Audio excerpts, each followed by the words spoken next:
Hello, hello, hello. It's been a while. This is Big Chonis. How's everybody doing today? Hope everybody's having a great weekend. This is Saturday, July 13th, a little after 1 p.m. on a very warm Saturday.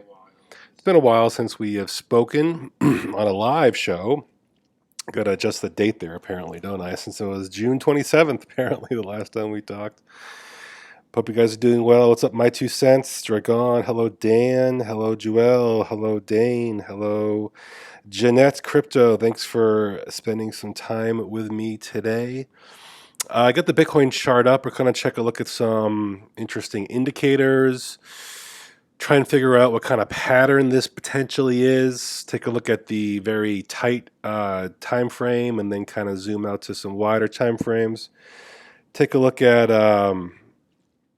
Bitcoin dominance, take a look at the cryptocurrency market cap, and we'll see where we can maybe leave the show with a little better understanding as to where the current crypto market is right now. So I wanted to let's get into it. And just as a reminder, tips are always appreciated if you do feel so inclined.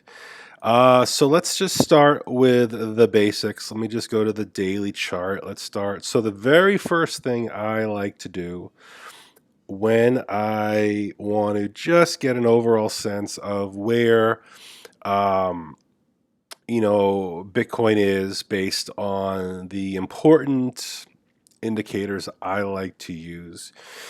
EMA 12, EMA 26, just because Bitcoin breaks these every so often clearly doesn't mean that the bullish trend is over. We clearly have this pocket where we lost both of these key EMAs back in the early part of June, and then once we were able to regain the both of them, sure enough, we advanced much higher.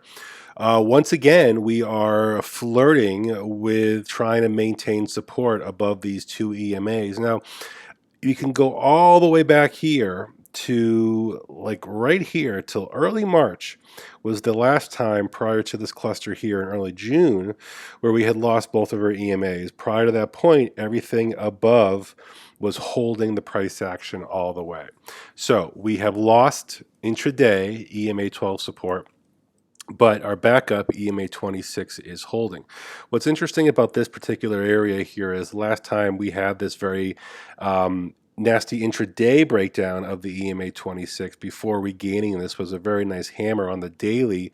Now we're actually respecting this EMA 26 support by how we bounce on it very nicely here, like right to the penny. Boom. And as long as we can keep this support going, then listen, the bulls definitely have the advantage here. And this means Bitcoin remaining above $11,000. And the reason that 11K is such an important area now is just because of how the hold of that little break there we had when we broke 10K brought us back up to 12K. We retested just a little break of 11K at 10.8. That brought us back to 13K. And now losing 11 after having bounced $2,000 from it would definitely be kind of an ominous sign. If we were able to hold 11K and bounce to 13K and then pull back on the move here, we can't lose 11K again, because if we lose 11K again, then I'm not very confident that 10K or even 9,500, which is where we actually had this bounce here, is going to hold if we get that kind of a volatility that brings our price action down to those areas. So that's one thing about the EMAs that I'm liking the support now, but I'm a little fearful of if we lose the EMA 26, because that could be another sign that the bears are really starting to assert themselves here. Let's look at a couple other indicators here. I want to pull up my Bollinger Bands. Now, we Got this second rejection here on our upper BB. We did come down. We were kind of flirting around with our middle Bollinger support. We can see once again the last time we basically were able to test lower Bollinger support and hold it quite nicely here. And there it is again. We are basically looking to, if we lose the closing candle today, which would be 11,005, we would basically close under that. We would mean that we close below our middle Bollinger support, an area that we had nice bounces, right? We had a nice bounce here, Bitcoin, had a nice bounce here, Bitcoin. Okay, so we get good bounces from our middle Bollinger, and now we're looking at this as potentially losing that support, and that does put lower Bollinger in play. That's around 10.3. That would basically be a retest of our double wicks we had here in the 1st of July to see how strong this 10K area is again. As I said, I don't like testing this area for a second time. If it bounced nicely the first time, I don't feel we're going to get the same bounce as we got the second time. So daily looking ominous. I want to zoom out to our weekly. We close our weekly tomorrow, and look at this. We're doing another, dark side sword here, lightsaber, if you will. And this is just another back-to-back sign here that we're really getting this rejection on any push we get above the $12,500 to $13,000 range. I don't know how this candle will close in 26 hours, but 30 hours. But if it looks something like this, again, that's like your back-to-back, well, with this guy in the middle, major bearish candle on the weekly chart.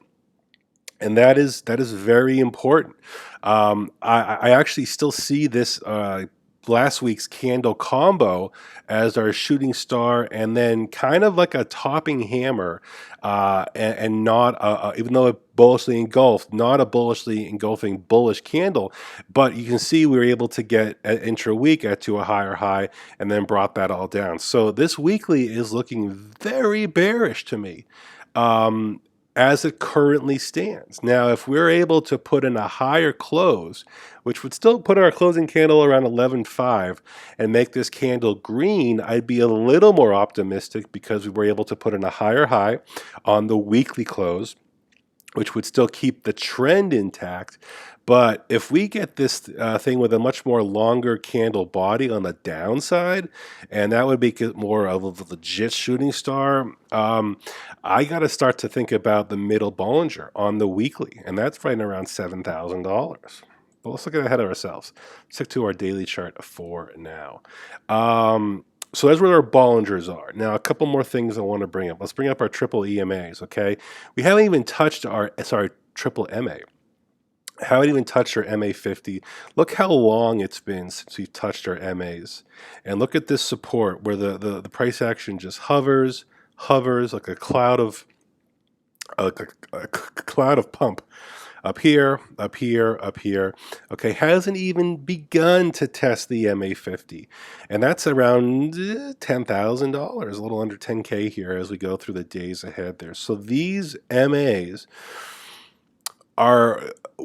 can be put in play in the coming days here if we get back down here to this 10K area. And I wouldn't be surprised if the 50 is touched. Maybe we get a nice little bounce off that, okay? But it begins to put these moving averages in play. Now, I know on lower time frames, okay, we're already starting to test them. We broke our 50 before. We had a nice bounce on it on the 12-hour. Right now, we are like literally right on it. And if this fails, if we put a 12-hour closing candle with a failure below the MA50 to hold, MA100, again, coinciding with a $10,000 area. I did want to zoom out to the weekly just to get a sense of how high we are from our moving averages, our nearest term moving averages. And that sounds pretty good. And that's very important because we have to keep this in mind as to still how significantly high we are. I also want to point out that on the daily, we see this is the bullish spread we like to see. This is bull market spread, where our 50 is above our 100 is above our 200 on our daily chart. As you can see on the weekly, we have not achieved that yet. We've got our 100 above our 50 above our 200. Now, as you can see, our 50 is beginning to race up here, and over the coming weeks, with some bullish price action, could definitely keep this going, and we get some sort of a nice cross coming in here, maybe into August or so. That could be a nice thing because that would actually put the weekly moving averages in a bullish stance for the first time since our Bitcoin bull run here, where we basically, once the 50 kept up over the 100, it was just off to the races we went. So that's where our moving averages stand. We haven't touched them in the daily, and we're flirting on losing the 50 on the 12-hour, which obviously puts lower moving averages into play. I want to bring up my Ichimoku cloud. Now, I want to start with the weekly. And the reason is the weekly chart was the highest time frame that the price action had yet to break through. It did. It closed above. It closed above, and it closed above. So the support on our upper cloud at 10.3, we're on the fourth week of this holding above, and that's bullish. Sure it is, because we basically had a resistance turn support on the weekly, looking pretty good, kind of floating around here. This 10.2 area, it does become a more meaningful area of support. But if we lose this, it does put everything in play, and especially our lower cloud support, which can take us a lot lower in the coming months if we do fail to hold that area. And we can also see we are right again at the monthly Tenkan-sen resistance, a line that we were above last month before we were able to keep above it. And once again, we're hitting it as resistance on the highest of time frames, the monthly chart. And I do find this line important because everything is currently above on the weekly. So I got to go to the monthly to kind of see what's the next one. And right now, only the Tenkan-sen is showing up, and it could be major resistance right a hair above where Bitcoin's current price action currently is. And I do find that as notable because right now this is the monthly where the price action is coinciding with said support. So that's where I am on the Ichimokus. Let's bring up Tone Bay's TD indicators here.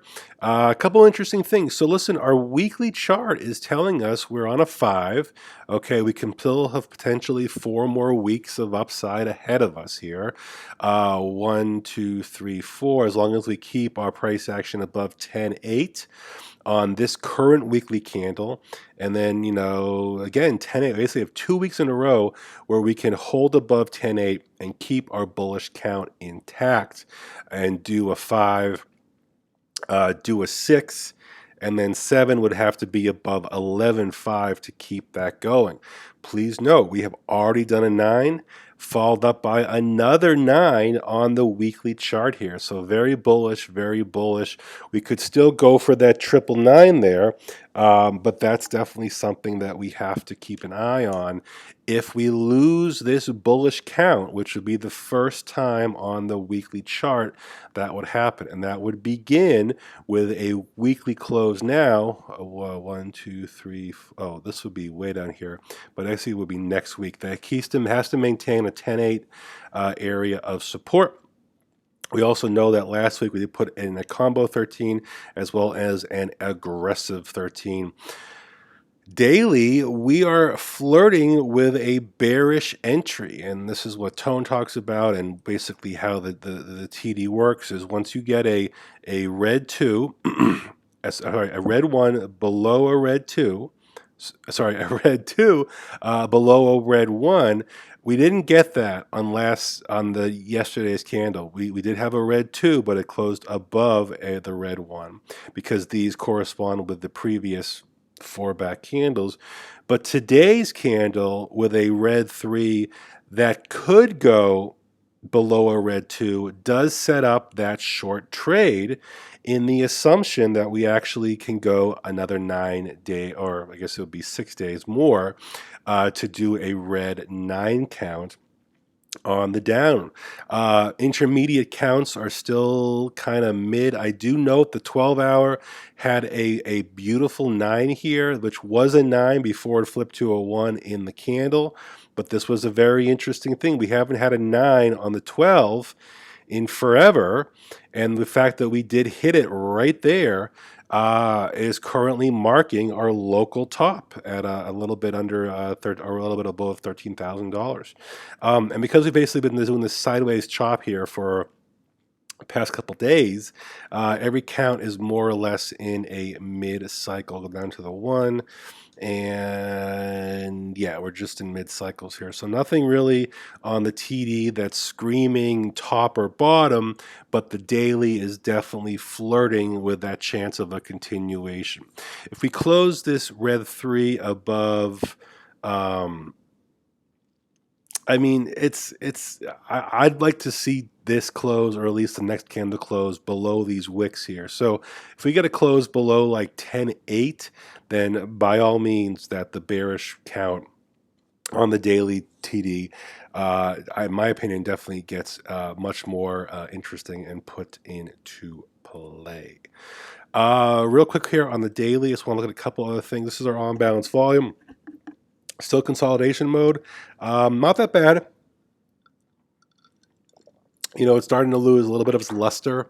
Okay, we're starting to get a little bit more lower highs, lower lows, but we're still holding the overall structure of the consolidation pattern. And until this breaks and or loses its similarity with the price action, this is still consolidation before potential expansion. Our stochastic has been showing just the weakness of Bitcoin through this entire move here.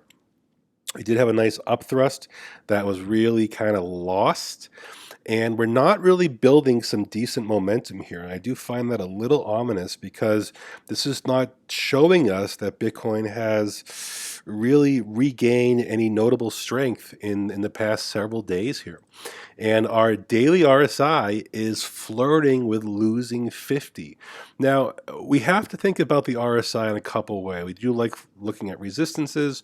We do look for, patterns. We can put in inverse head and shoulders or head and shoulders in the RSI, as well as rising wedges and falling wedges. But relative strength index, it's like you're above 50 and the bulls have more strength. You get below 50 and you start to think about, wow, maybe we are going to target our lower areas of support here. Now note our bottom here was at 8 on the daily, and our top here was at 88. So full run, triple top, okay, big pullback.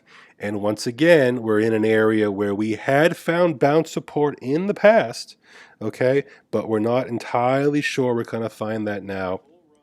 And especially if we lose 50 on the daily chart, which we're getting close to here, okay, that just gives another flip to the bears.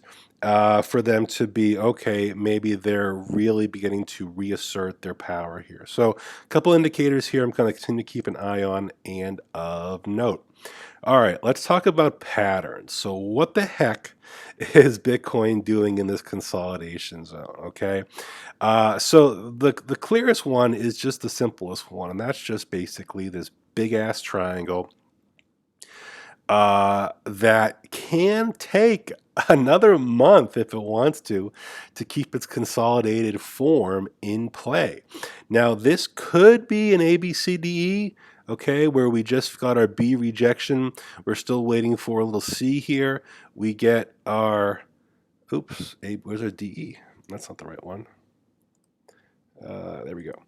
A, B, waiting for us. We're basically on our C wave.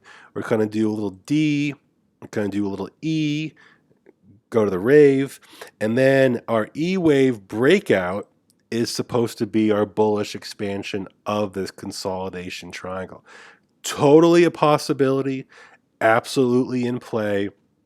As you can see, because of the girth of our triangle right now, this could take us to the end of the month into August for this to play out, as long as the boundaries of this triangle continue to hold the price action of support. And because we have our top at 13.8 and our bottom support at 9.8, basically everything in between maintains this triangle consolidation in hand. Let's take a picture of that. Say cheese. Thank you. Very good. So that's one pattern we can keep an eye on here. Now, a couple days ago, whatever, there was a, actually go to a 12 hour for this one here, okay? There was some sort of a formation here of a potential for an inverse head and shoulders. We can see it right here. And we were forming our right shoulder and everything was looking pretty good. Boom. And we broke out. And like, all right, looking good here, looking for that head and shoulder expansion. But because we've come all the way back down here below our neckline breakout, I kind of invalidate this, or I would say maybe we just ran its course already. Here was our neckline to headline. And then, yeah, see, it's just we never really got the extension we were looking for. But it was enough. It was enough, but it wasn't the breakout we were looking for of this inverse head and shoulders. Now, on a lower time frame, I can go to lower time frame here. Thank you very much.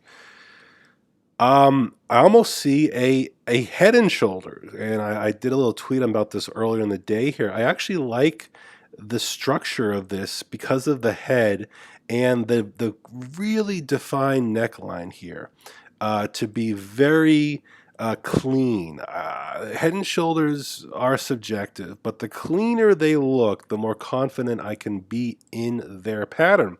And what the head and shoulders really means is, listen, you have a bullish impulse, you come back and you retest the initial point it started, you have your breakout, and then you have your breakdown, which literally retests your initial support and then reconfirms your neckline, which for now is $11,000. You then have a second attempt of the right shoulder here, and I feel we're still in the right shoulder. And what we would need to see over the next several candles here on the 4 hour, and again, we'll know if this is a head and shoulders probably in the next 24 hours because we're running out of room here, is if we retest our neckline one more time with a volume increasing, and which would be a bear volume increase, and that would come to a breakdown of this pattern. And I would basically do a target or a target using our head to neck and then just using a measured move off of that. And that puts us potentially somewhere around 9K. And the reason 9K is so important is it really constitutes this major area of resistance, turn support, and then bullish expansion that Bitcoin was able to break out of the last time. Remember this, we got this big rejection here right at 9,100, got all the way back down to 7,500. Back up to 9,100, broke out of it, consolidated, and then we were off to the races there. So a lot of confluence in the 9K area can be seen. I did tweet this this morning about having this neckline headline breakdown and that potentially in play. And I also wanted to point out, this was kind of obvious. This was 19 hours ago. It was our rising wedge here. Now, we have had these break bullish many times through this pattern. The way this broke bearish is telling me that the more bearish plays are playing out in these patterns. We had seen a couple rising wedge break ups. And now we're seeing when this happens, and you were warned, you had your initial hourly candle breaking below 11.6. This morning I wake up and look at the continuation after we got that breakout of our rising wedge here. So these patterns are now playing out on the bearish side here, and that's very interesting. Take a picture of that, put it on the fridge. So that's another pattern that I'm keeping an eye on. Now, I get asked a lot, Chonis, how do you trade this stuff? How do you trade this? How do you look at this and how do you trade this? And there are times when I do not like to trade. I like leverage trading. I think it's fun, exhilarating. I think it's worth the time to do if you're conservative and if you know what you're doing. But this is like the kind of chop that can really liquidate and wreck your trading account. And what I mean by that is it's very hard to stay in longer term, higher leveraged positions when you get wicks on the down and on the up like this.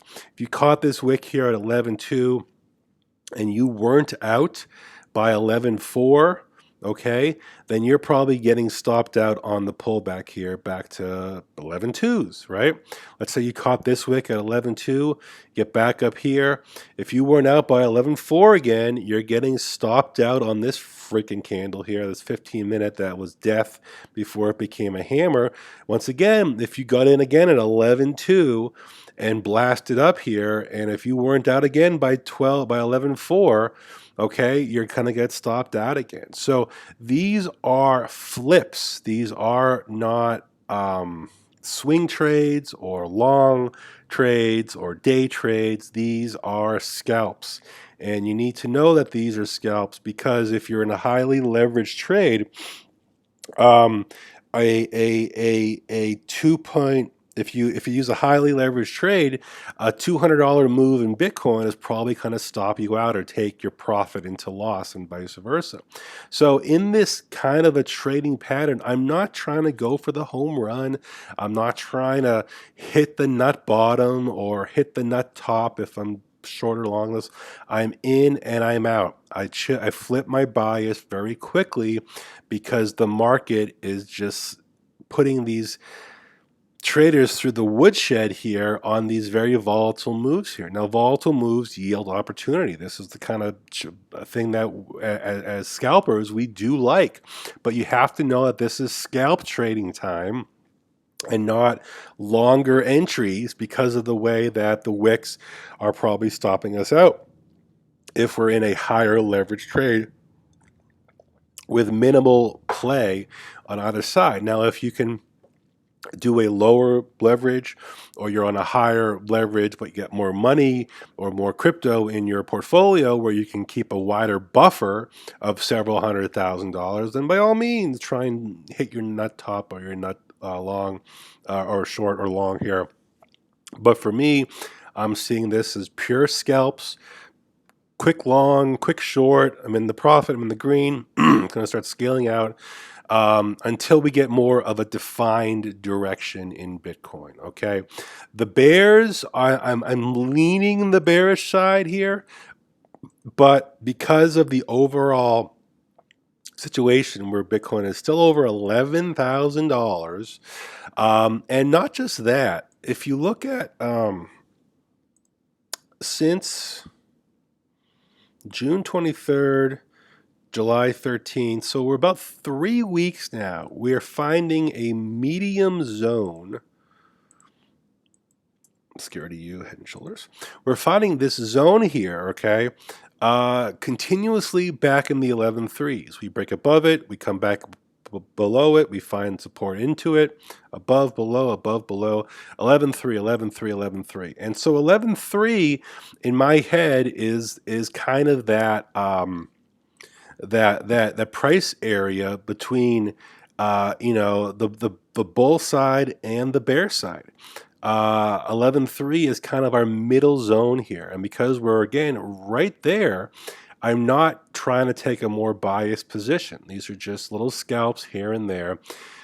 If we lose the 11.3 again after having maintained it and held up, up on it quite a while, at least in our most recent price action, the more bearish scenario definitely takes hold. And even if we get down to 9.1, I'm still not even happy that, okay, we retested, 9Ks again, now we can go back up to 13K.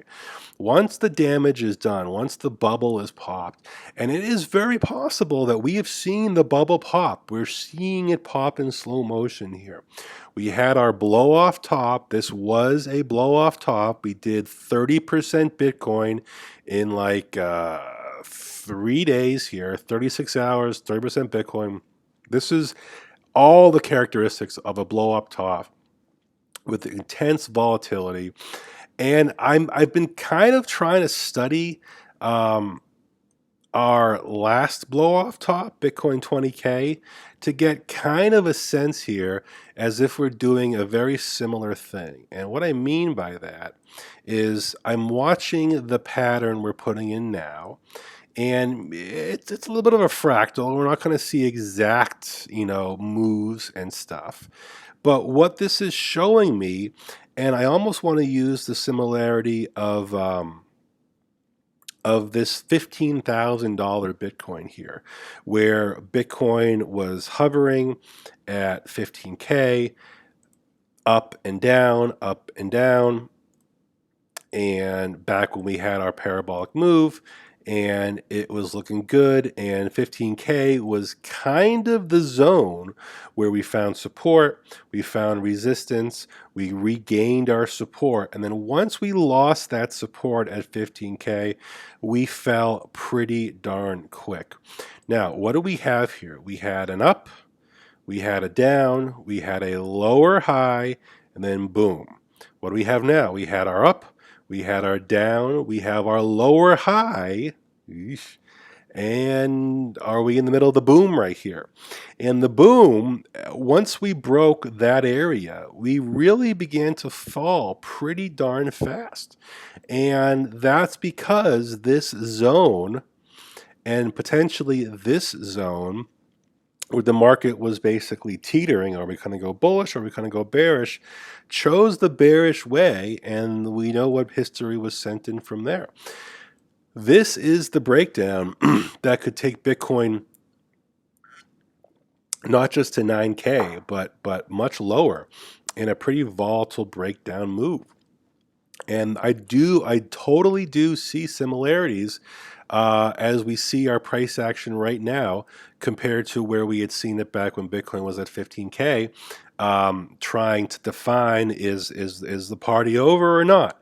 And at this point, the party was over when this broke. Similarly, we are doing something kind of alike. Take a picture of that. Say cheese. Thank you very much. So, kind of a neat thing there, but we are seeing similarities of a blow off top followed by a couple of corrective moves. The biggest thing was this lower high here that Bitcoin hit at 17K. It is possible that that is what Bitcoin 13.1 was compared to 13.8. And now we're now just going to establish lower highs and then eventually, sooner than later, lower lows.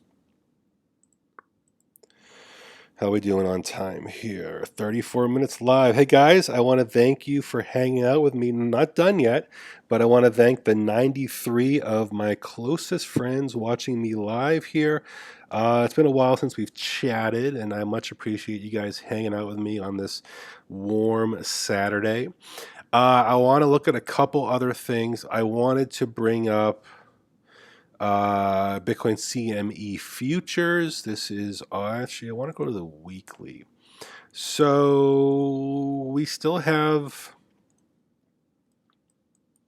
just do that. Good. Okay, so we still have our only weekly gap unfilled right there, which would take the price action down to price label. We'll take the price action to $8,500 to fill the gap.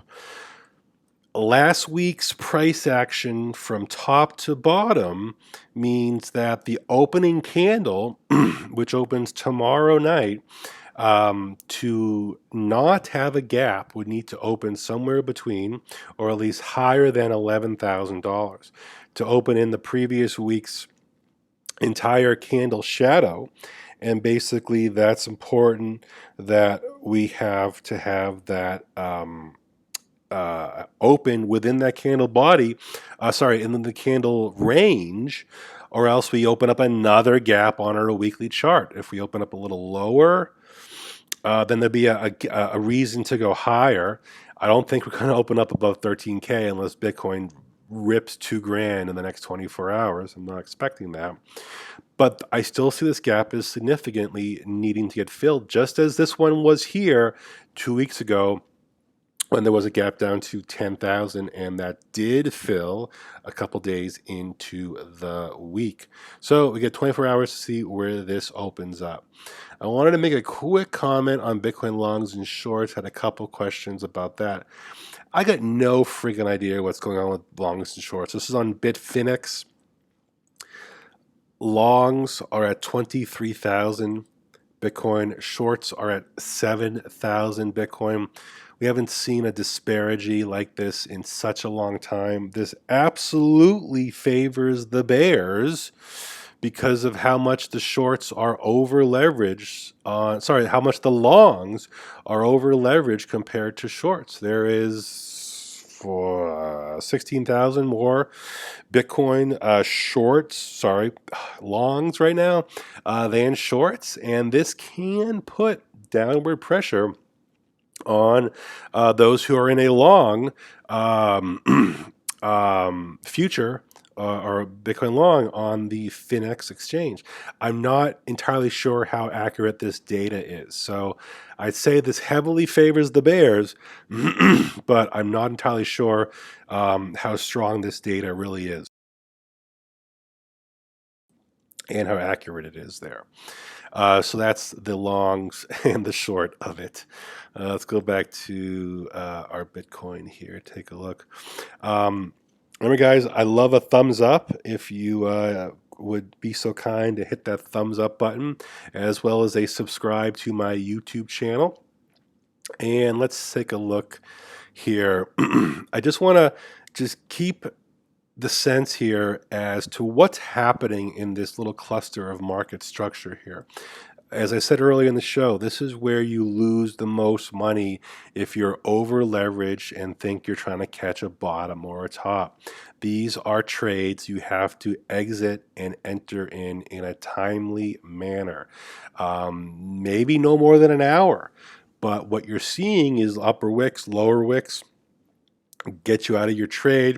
And if you are trading this structure here, these are not where you want to be very long or very short, and you want to keep adjusting your stop loss so you don't leave, good profit on the table, especially when you are in the green on whichever trade you are in.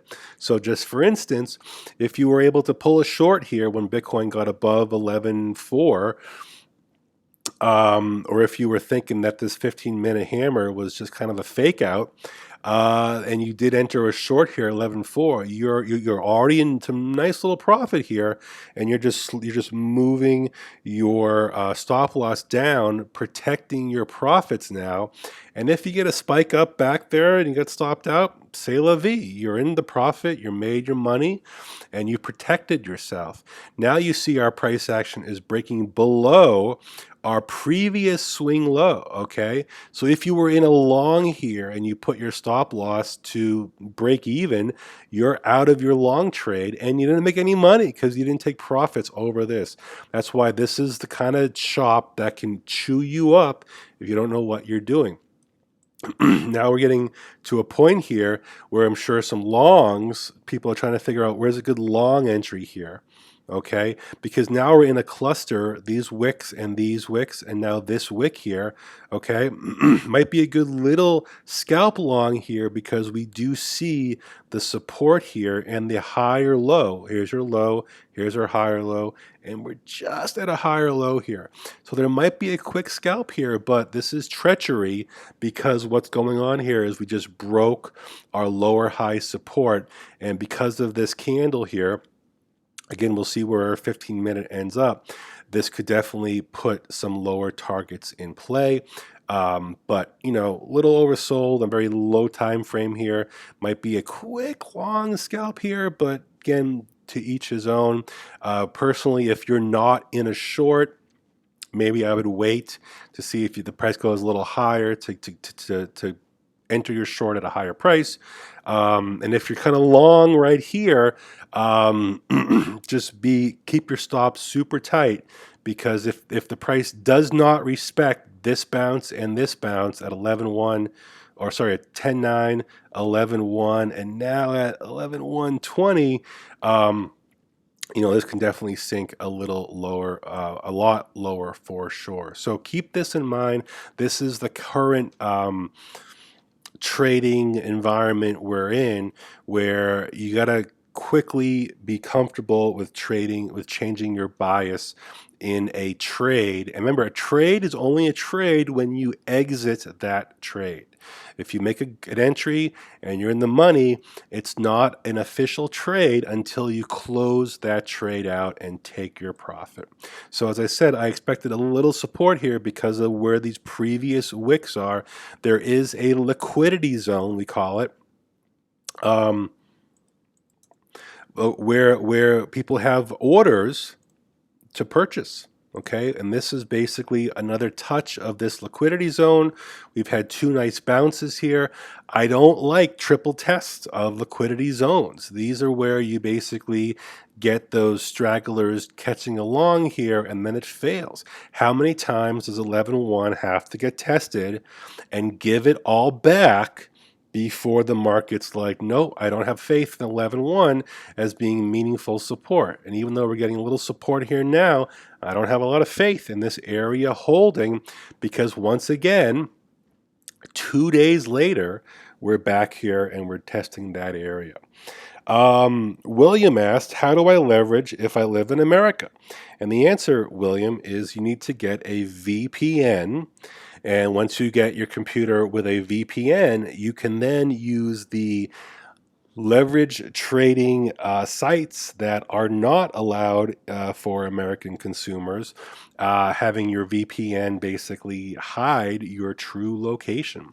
And everybody who talks about BitMEX or Bybit or other leveraged trading platforms, they are using VPNs, and that's just the nature of the beast. I do have my Bybit affiliate link down the bottom, I believe. So if you do want to give that a shot, please use that. Or actually have it on my website. I'll put that on. If you go to Tone Bay's website, he has an affiliate page where he has a VPN.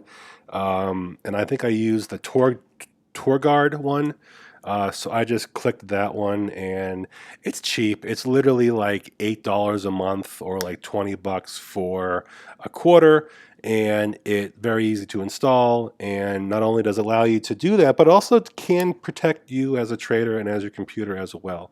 So I definitely highly recommend a VPN for all leverage trading. But as you can see, I'm not super confident of this liquidity zone holding because we are touching it once again for a third time there. I also had another question here. Who asked me about that? Oh, yeah. Britton wants to know why I use different Ichimoku cloud inputs. So I have altered my Ichimoku to a 2060 120 30 based on or off of the defaults. And I do that for two reasons, Britton. It's a great question. I do that because the Ichimoku cloud is based on the stock market with a closing day and opening the next day pattern here. Because Bitcoin, as we know, is 24/7, 365, never ending, these adjustments basically take into account the 24-hour cycle of Bitcoin price action with a lean towards a more conservative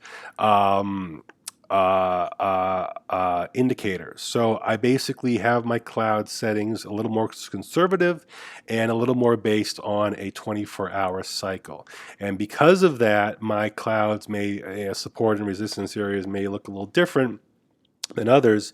That's because these are settings that I like to use when I'm trading crypto and give me a little more stronger perspective. And as long as I keep them consistent, there's no wrong answer and there's no wrong settings that I can use, as long as I keep them the same and base my decision making on the consistency of those indicators.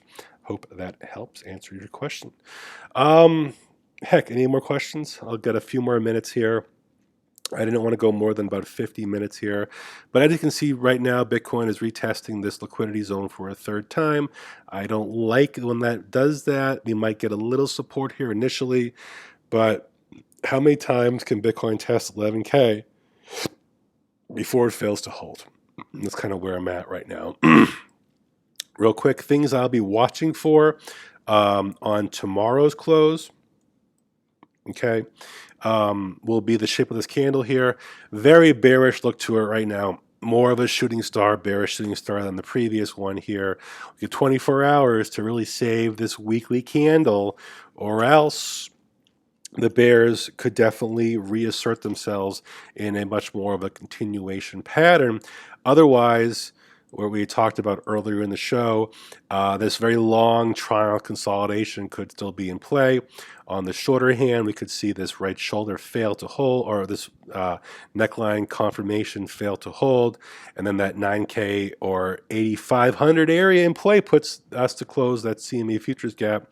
And then overall, the fractal we saw on 2017 is very similar in how we had our blow off top, big pullback, lower high, blow off top, big pullback, lower high, and this confluence of 15K is a lot like this confluence at 11K, and once that failed to hold support, it was all downhill from there. So, guys, have a great Saturday. Be safe out there. Don't go too crazy on one direction, long or short.